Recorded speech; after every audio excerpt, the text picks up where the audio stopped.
Life often presents unforeseen circumstances. I own a narrative that I have not disclosed to many, as it is intricate. Have you ever experienced the sensation of traversing a precarious boundary between right and wrong, not out of desire but due to life's circumstances? That was my sentiment on that particular day, as if the universe possessed a perverse sense of humor, and I was the subject of its jest. It all commenced on an unremarkable Saturday afternoon. I was engaged in nothing extraordinary. During a leisurely weekend I engaged in some household chores, accompanied only by the soft hum of the dryer. While sorting through my closet to determine items for donation, I discovered an old mini-skirt. Although I no longer wear such garments, I believed I had outgrown that phase. However, as I held the skirt, memories surged forth. It was a vestige of my youth, a time when confidence was innate, and life revolved around enjoyment and liberation. On a whim, I decided to try it on and slipped into it. I had low expectations, but when gazing into the mirror, I couldn't suppress a giggle at how the garment clung to me more snugly than I recalled accentuating both undesirable and perhaps desirable areas. I was only experimenting to check whether it fit when I heard a tap at the door. Who could it be? I muttered to myself. My hair was disheveled. I was not attired to make an impression, nor was I anticipating anyone's arrival when I answered the door. There stood my nephew. Jason was no longer a child, he had matured. At 22, he was entirely robust, with broad shoulders and an air of confidence. He was the type of individual who could enter a room and captivate attention.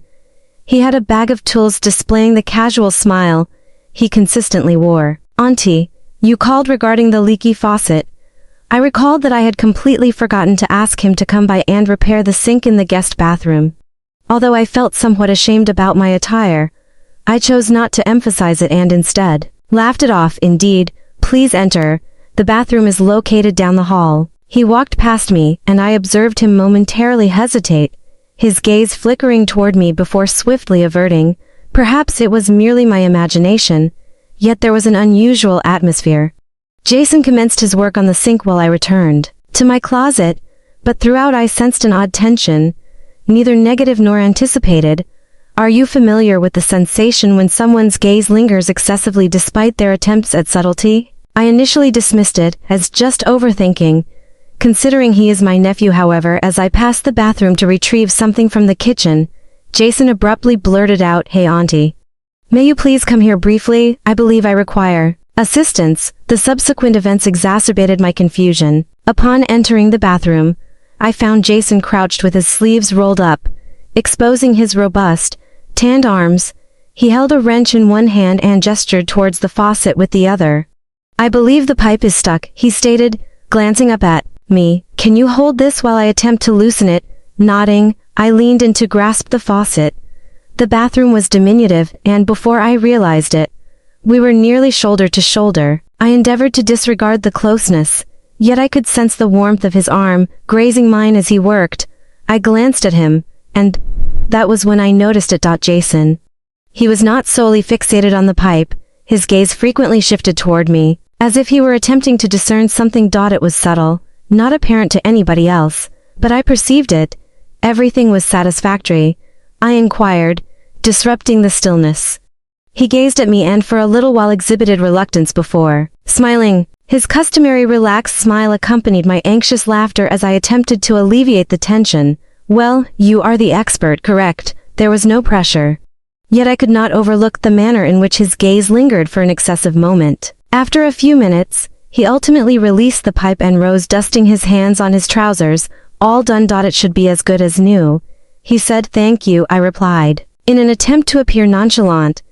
He remarked, "You're a lifesaver," while leaning against the counter, regarding me with an inscrutable expression. "You know, auntie, I don't believe I've ever seen you in attire like that before."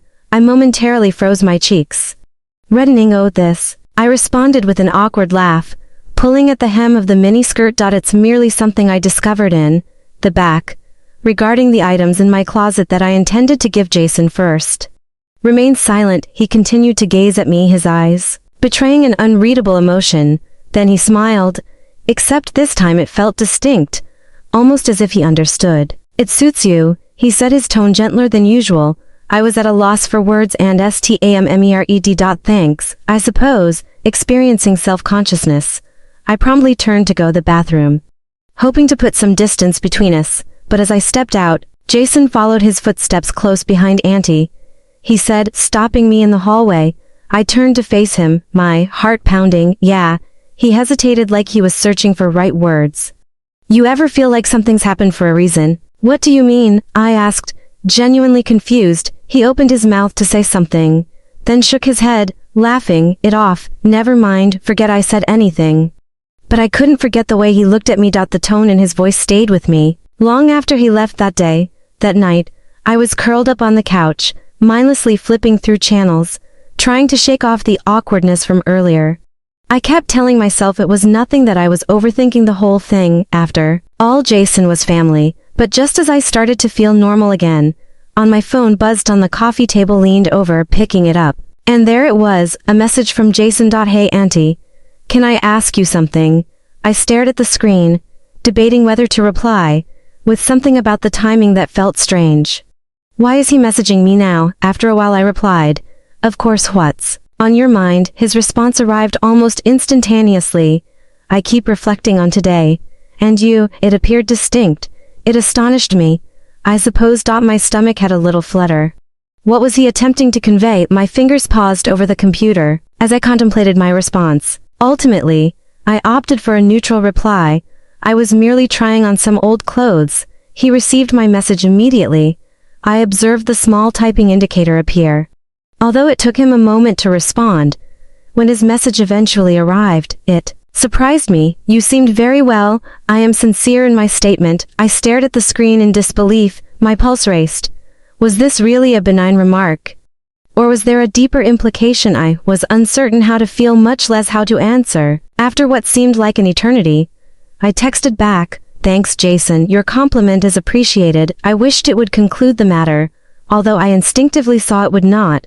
He said once again, I am uncertain whether to express this, but I experienced a sensation today. Did you? My breath felt constricted in my throat. I was venturing into perilous ground, and I was uncertain how to navigate it. Jason was not merely an acquaintance. He was my nephew. Whatever emotions he believed he was experiencing were misguided, however. Rather than dismissing him outright, I found myself hesitating, perhaps out of curiosity or a desire to avoid causing him distress. Consequently, I did not respond immediately. And the typing bubble reappeared. I retracted my previous statement to avoid awkwardness. Exhaling shakily, feeling both relieved and disconcerted, I reassured myself it was all a misunderstanding, believing he would move on, and that normalcy would be restored. As I set my phone down, I sensed that this was merely the commencement of events. The following morning, while I was initiating my day with a cup of coffee still disheveled, I heard a knock at the door that made my heart race. I was not anticipating any visitors. Upon opening the door, I found Jason standing there, with his hands in his pockets. He appeared as nonchalant as ever nonetheless. There was a notable change in his mood, as his customary carefree smile was absent, supplanted by a serious face that I did not recognize. I acknowledged Jason, attempting to conceal my astonishment. What are you doing here so early? He entered without waiting for an invitation. I was in the vicinity and thought I would visit. It was a tenuous reason. Jason did not reside anywhere near my area. But I refrained from confronting him. Instead of addressing it, I closed the door and followed him into the living room. He sat on the couch, leaning forward, with his elbows on his knees. The air was thick with unsaid tension. Is everything all right? I inquired, while taking a seat. He gazed up at me, his eyes probing mine, and regarding last night. I did not intend to cause you discomfort. I exhaled a slight breath of relief, pleased that he was acknowledging the matter. It is acceptable, Jason. Let us disregard the matter entirely. Nevertheless, he shook his head, asserting that he could not just forget pertain to Auntie. I meant what I stated. I became immobilized, uncertain of how to reply. This is not how family members should communicate. Jason, and I started with caution, stating I believe you are mistaken. Your emotions are illusory. It is just a reality. He interjected, his tone resolute yet non-confrontational. I acknowledge it is erroneous, and I have been endeavoring to resist. I attempted to dismiss it, yet my thoughts remained consumed. My Pulse raced, and I experienced a blend of emotions: astonishment, perplexity, and a hint of shame. How did we arrive at this point, Jason? I implored, my voice quavering. You must cease this. You are my nephew. And this is inappropriate. He nodded slowly, his eyes cast downward. I understand. I understand it is wrong, but I felt compelled to express my emotions, as suppressing them was tormenting me.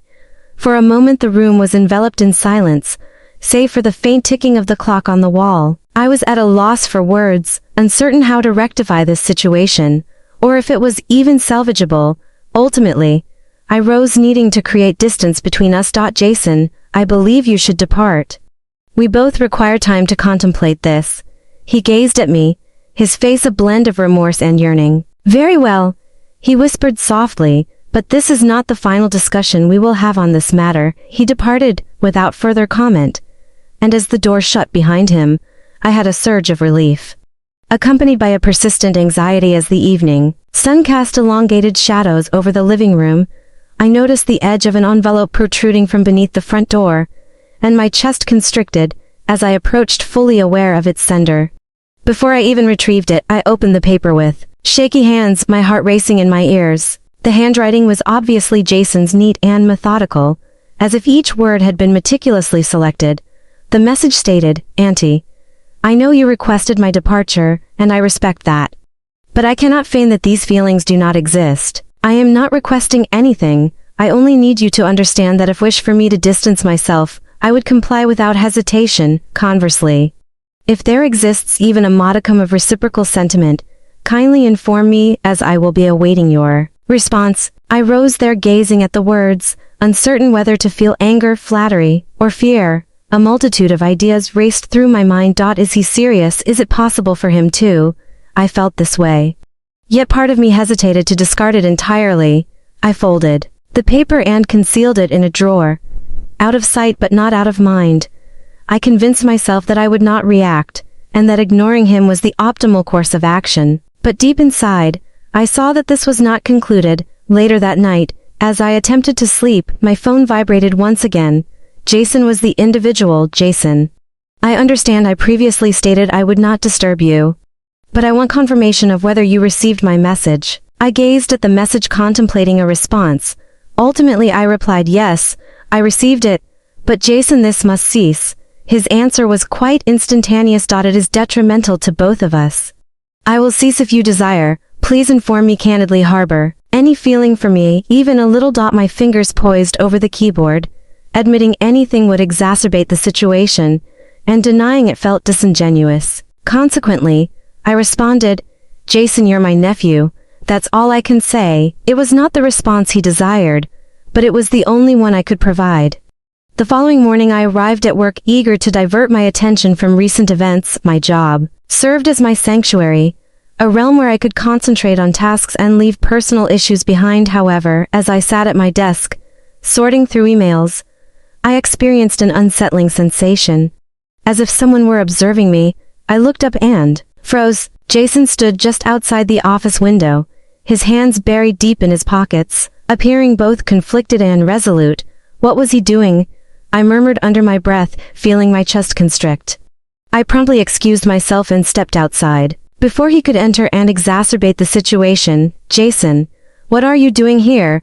I inquired, attempting to maintain a composed tone. I needed to see you, he said with a quiet yet earnest tone. You did not respond to my inquiry last night, Jason. I have previously conveyed that this situation is unhealthy. We cannot continue this dialogue yet. You did not refute it, he remarked. Approaching closer, you did not mention you. I felt nothing as I stepped back, my hands clutching the strap of my bag. This isn't about emotions, Jason. It's about morality. Whatever you perceive this to be, it is incorrect, he sighed, raking his hand through his hair. I recognize its wrongness. I've reminded myself countless times, yet I cannot govern my feelings. His words lingered dense and disquieting. I was at a loss for a response, so I began to depart. "Anti, wait," he called out. He grasped my arm softly yet firmly, causing me to freeze as I glanced down at his hand before meeting his gaze. There was an unrefined vulnerability in his face that made it difficult to just walk away. "I am not attempting to ruin your life or complicate matters for you," He stated, I want clarification on the possibility. If none exists, I shall withdraw, his declaration. You'll never have to see me again, struck me with the force of a physical blow. The prospect of his severing all connections caused my heart to throb. Yet I saw that perpetuating this situation would only result in further anguish for both Jason and myself, said I. My voice quivering, your family, this is all that it can ever be, he affirmed with a nod. Gradually his shoulders drooped as he stepped back, saying, all right, I comprehend. I will refrain from interfering. While I observed. As he walked away, I experienced an unusual blend of relief and sorrow, believing that it marked the conclusion and that we could finally progress. However, later that evening, I received a call that disrupted everything. Jason had been involved in an accident. Upon my arrival at the hospital, his words to me altered everything. The call had come late. In the evening, as I was preparing to retire for the night, my phone vibrated persistently on the coffee table. When I observed Jason's name illuminate on the screen, my stomach sank. But it was not Jason on the line. It was a woman's voice from Mercy General stating, your nephew has been in an accident. He is requesting your presence. Panic surged within me, and without inquiring further, I seized my keys and hurried out the door. Upon arriving at the hospital, my heart raced. I entered there through the swinging doors, surveying the room until I spotted him. Jason lay on a bed, a minor laceration on his forehead, and his arm in a sling. He looked up as I approached, his face pale, yet his eyes retaining their familiar intensity. What happened? I inquired, my voice tinged with concern. He offered a faint smile. It is really a little collision, Jason, I said with irritation. You caused me much concern. He chuckled gently, then grimaced, clutching his side. He said, I apologize. I was uncertain whom else to contact. I exhaled audibly, positioning a chair near his bed. I stated, I am present now. Are you well? Indeed, he nodded, his demeanor softening. Yes, but there is something I must convey to you. Jason. Now is not the time, he said, his voice calm, despite the vulnerability in his eyes. I did not contact you just due to the accident. I reached out because I came to a realization. I was perplexed, uncertain of the direction this was taking. What are you? While discussing the matter, he gazed at his hands, his fingers nervously manipulating the edge of the hospital blanket. As I contemplated the possibility of not surviving, my thoughts were consumed by my deep affection and the realization of my numerous mistakes, along with my desire to avoid losing you. Jason, I started to express this, but he raised a hand to interrupt. To prevent my interruption, allow me to express this, he implored. I acknowledge that I have transgressed boundaries, and I loathe myself for it, but this is not a mere fleeting sentiment for me. I have deeper affection for you than I have for anyone else, and I see its impropriety, yet I am unable to resist it.